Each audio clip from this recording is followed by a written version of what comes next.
Fala galera, tudo bom com vocês?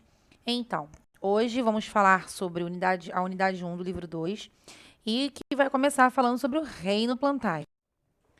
Bem, colocando para vocês como características gerais, todos os seres do reino plantae, quer dizer, o reino das plantas, todos são seres eucariontes, autótrofos e pluricelulares. O que significa isso? Que eles possuem células com núcleo, todos produzem seu próprio alimento e possuem mais de uma célula. Possuem tecido também organizado, algo que vai diferenciá-los lá das algas. As algas, lá no reino protista, elas foram incluídas ali, apesar de possuírem algumas autótrofas e pluricelulares, elas não têm tecido organizado. Os componentes desse reino, junto com as algas, são os grandes produtores dos ecossistemas que compõem a biosfera, garantindo aí a manutenção de vida em nosso planeta. Vamos falar sobre a classificação do grupo das plantas. Existem 4 grupos. No caso, eles são divididos em 2. São colocados em 2. As criptógamas, que são plantas aí com órgãos reprodutores pouco evidentes. Nós vamos incluir aí as briófitas e as pteridófitas. E as fanerógamas, que já possuem aí os órgãos de reprodução já nítidos, tá? Já são visíveis. A gente coloca aí, então, as gimnospermas e as angiospermas. Começando com as criptógamas, que são um grupo mais simples, nós temos as briófitas, que são plantas que não têm vasos condutores de seiva para o transporte de substâncias, transporte transporte de seiva, como eu já tinha falado antes, né? Não possuem vasos condutores, então elas são plantas de pequeno porte. Aqui a gente tem aí os musgos e as hepáticas como exemplos de plantas. Aqui nós temos aí, que eu trouxe a fotografia de musgos para vocês. As pteridófitas, elas já são plantas que apresentam vasos condutores de seiva, são samambaias e avencas, lembrando que essas agora já possuem vasos condutores, ó, elas já são plantas chamadas de vasculares, também chamadas de traqueófitas. E as briófitas, como são plantas que não possuem vasos condutores de seiva, são chamadas de avasculares ou atraqueófitas, por não possuir esses tecidos de condução, tecidos condutores de seiva. Fanerógamas. As fanerógamas, elas já são plantas que vão possuir sementes, tá? É uma característica comum aos 2 grupos que existem dentro das fanerógamas. Outra é que todas elas são plantas vasculares e apresentam um grande porte, tá? Tem características particulares dentro desse grupo. A gente tem aqui, primeiro, as gimnospermas, que elas são chamadas de... tem um nome, né? O nome dela tem o significado de semente nua, quer dizer que as plantas têm sementes, só que elas não têm fruto envolvendo essas sementes, tá? A gente tem as araucárias como principais exemplos. Aí aqui, né, as araucárias, essas aqui são espinhas. Se vocês olharem, cada gominho desse aqui é uma sementezinha e não são envolvidos por frutos. As angiospermas, elas já se caracterizam por, além de possuírem sementes, possuem frutos e flores, né? Eu trouxe para vocês as imagens e vamos relembrar que as sementes, então, são protegidas por frutos que vão se desenvolver aí do ovário das flores. Aqui é uma arvorezinha filogenética, vamos ver aí como que foi a questão da evolução das plantas, né? Dizem aí os evolucionistas que o primeiro grupo de plantas, ele pode ter partido aqui das algas verdes, ó, surgem embriões pluricelulares e as primeiras plantas com os 2 sexos. Aí nós temos o primeiro grupo de plantas, que são as briófitas, que não possuem vasos condutores de seiva, que a sua reprodução depende da água. Elas são plantas bem simplesinhas, elas não alcançam aí, elas não crescem muito, elas são de pequeno porte. E com o passar dos anos, foram acontecendo a evolução. Aí começou a aparecer os vasos condutores de seiva. Daqui para cima, Todos esses outros 3 grupos já possuem vasos condutores de seiva. Aí surgiu primeiro as pteridófitas, que aí, no caso, são plantas um pouco maiores, porém ainda dependem da água para se reproduzir. Vamos falar um pouquinho de cada uma delas depois. Depois, apareceram as sementes. No caso, as sementes apareceram aqui nesse meio. Então, daqui para cima é que são as plantas que produzem sementes, possuem sementes. Aí vieram as gimnospermas, né? O primeiro grupo de plantas a possuir sementes. Além de sementes, elas possuem pólen, que é o que acabou também aí deixando essas plantas sem necessidade, né? Sem necessitar da água para se reproduzir. Então, nós temos aí um grupo de plantas bem mais evoluído comparado às outras duas. E depois vieram aí o aparecimento de frutas e flores, que temos aí então as plantas um pouco mais evoluídas comparadas às outras 3, que além de possuir as sementes, tem flores e frutos.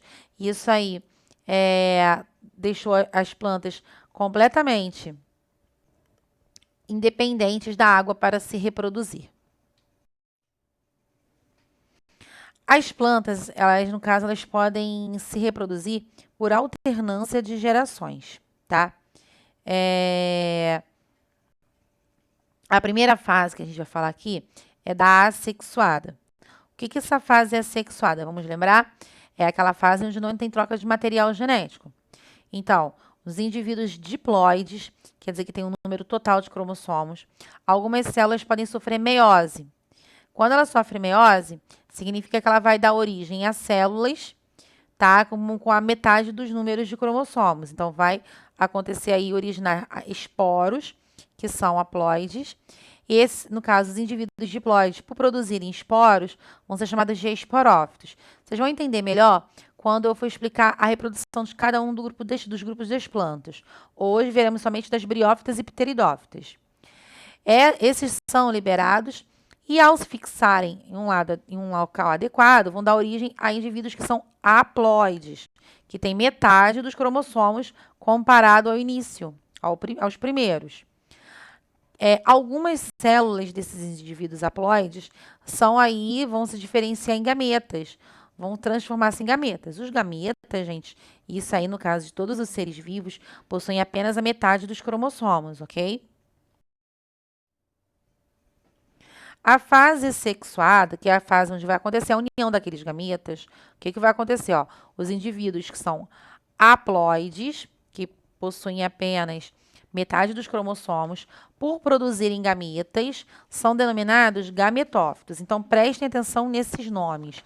Se ele produz esporos, são esporófitos. Se eles produzem gametas, são gametófitos. E quando fala em esporófito, eles são aqueles que são diploides, possuem um número total de gametas, de cromossomos, perdão.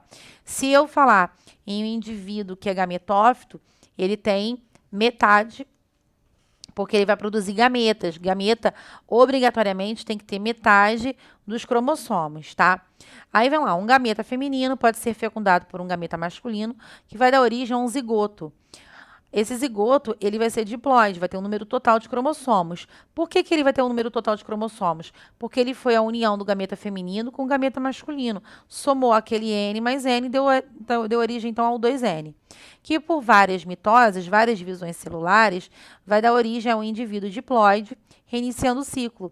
Nesse caso, a meiose, ela é espórica ou intermediária. Tanto os esporos como os gametas, eles são haploides. A diferença é que os esporos, eles vão dar origem ao indivíduo. Logo, vai dar origem logo ao indivíduo, ó. Então, vamos tentar imaginar aqui. Eu queria que vocês olhassem aqui esse esqueminha, tá? Ó, nós temos aqui, vamos lá, um organismo haploide. Esse organismo haploide, ele é aquele organismo que é o gametófito, que quando libera e produz seus gametas e acontece a fecundação, vai dar origem a um zigoto. Esse zigoto aqui, quando crescer, vai dar origem a um indivíduo que vai produzir esporos. Esses esporos vão dar origem diretamente a um organismo haploide. Aí os gametas, no caso, vão se fundir sendo que um gameta masculino e um gameta feminino, originando de novo um zigoto, e o ciclo ele vai continuando. O primeiro grupo aí que a gente vai ver das plantas, apesar da gente já ter falado um pouquinho delas, vão ser as briófitas. Vamos relembrar sempre disso. As briófitas são plantas de pequeno porte, elas não possuem vasos condutores de seiva, então elas são chamadas de avasculares e vivem em locais úmidos e sombreados.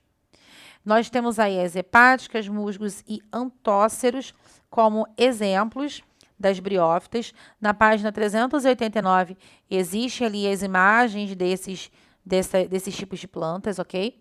Vamos falar um pouquinho aí das características gerais. Elas dependem da água para reproduzir. Por quê? Porque o gameta dela, masculino, ele precisa nadar até encontrar o gameta feminino. O gameta masculino se chama anterozoide, ele tem flagelos e ele vai se locomover até a oosfera, que é o gameta feminino. Quando se unirem, vai formar um zigoto após a fecundação. A reprodução das briófitas acontece por alternância de gerações. Significa que existem duas fases, né? A sexuada e a assexuada. A ausência dos vasos condutores, no caso, vai deixar a condução da seiva um pouco mais lenta. É por esse motivo que as briófitas são todas de tamanho limitado. Quer dizer que elas são sempre de pequeno porte, tá?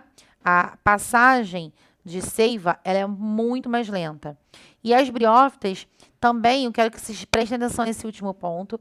Não precisa copiar, está no livro de vocês, mas eu quero que vocês fiquem atentos ao seguinte. Elas desempenham papel importante aí no ciclo do carbono, em razão à grande capacidade de armazenar esse elemento. Então, ele armazena carbono, então quer dizer o quê? Que ela retira uma boa quantidade de carbono do meio ambiente. E, além disso, elas são plantas pioneiras. O que é isso, Juliana? São plantas que aparecem, são dos primeiros seres vivos a aparecer em um local onde não tem vida. Vamos dizer assim, um local rochoso, onde quase não tem, praticamente não tem vida nenhuma naquele local rochoso. Os primeiros seres vivos que começam a aparecer, eles são seres bem simples. De acordo com o passar dos anos, do tempo que vai se passando, aquelas rochas vão sofrendo aí alguns tipos de erosões. Podem aparecer líquens, que são, no caso, não tem nada a ver aí com as plantas, mas líquens também são organismos pioneiros. São organismos que têm algas e fungos que vivem em locais que vão liberando, então, substâncias que vão auxiliando na decomposição dessas rochas. E as plantas pioneiras, as briófitas, também são assim. Elas são responsáveis, então, pela colonização de locais inóspitos, a aparecer primeiro em locais onde não tem vida, tá? Então, ela acaba participando aí do processo de sucessão ecológica. E uma coisa interessante, elas acabam sendo indicadores de poluição, porque elas são sensíveis à poluição. E poucas espécies vivem em locais altamente poluídos. Então, se você vai para um lugar e tem uma grande quantidade de musgos, de hepáticas, de antóceros, nós temos ali um ambiente com uma quantidade de poluentes menor, comparada a outros. Bem, primeiro, eu quero que vocês fiquem atentos aqui. As briófitas, no caso, eu trouxe o musgo aqui como principal exemplo, que é uma das principais que temos aí nas briófitas. Eles são divididos em três. Geralmente, quando a gente fala em divisão de plantas, vocês pensam assim, dos órgãos das plantas, raiz, caule e folha. Beleza. Só que aqui, como elas são plantas bem pequenas, a gente vai ter rizoide, cauloide e filóide. O rizoide se comporta como se fossem as raízes. Vai fixar o musgo e absorver água e sais minerais do solo. O cauloide tem a função do caule. Ele vai sustentar aquela planta e também é por ali que vai acontecer a condução da seiva. E o filóide, vai estar relacionado aí às folhas, onde vai acontecer a fotossíntese. Beleza? Essa região aqui, essa parte aqui, se chama gametófito. Espero que vocês façam lembrar que gametófito lembra gameta. Então, o gametófito vai ser a fase do musgo, ou da hepática, ou do antócero, que vai produzir gametas, ok? Antes de passar aqui para cima, vamos aqui para o ciclo de vida. Olha lá aqui, ó. os gametófitos? Os gametófitos, então, produzem gametas. Quando existe água suficiente, os anterozoides, que são os gametas masculinos, eles conseguem nadar e encontrar o gameta feminino, ok?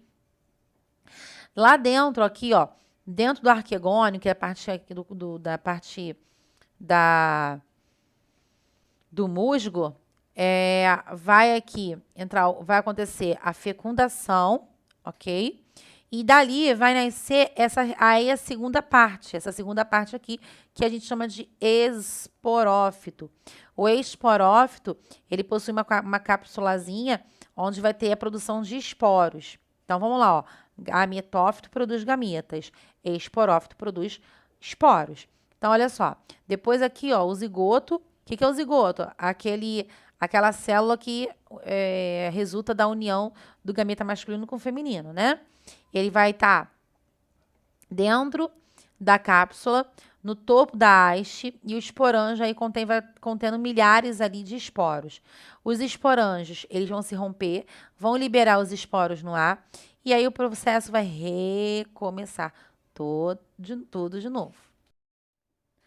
As pteridófitas, elas já são um pouco mais evoluídas comparadas às briófitas, porque elas são as primeiras plantas vasculares, quer dizer que são as primeiras plantas a terem vasos condutores de seiva. Beleza, galera?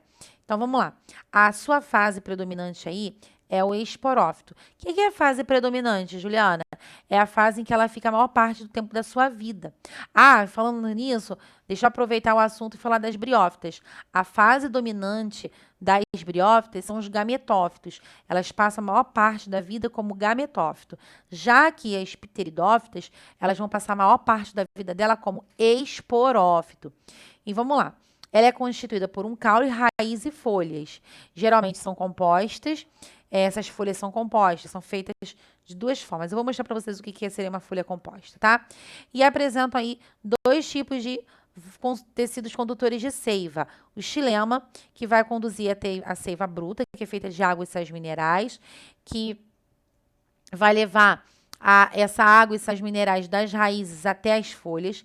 E o floema, tá? Que vai transportar a seiva elaborada, que é feita dos açúcares, que é produzido durante a fotossíntese, que vai transportar, então, esses açúcares das folhas para o restante das plantas, da planta, perdão.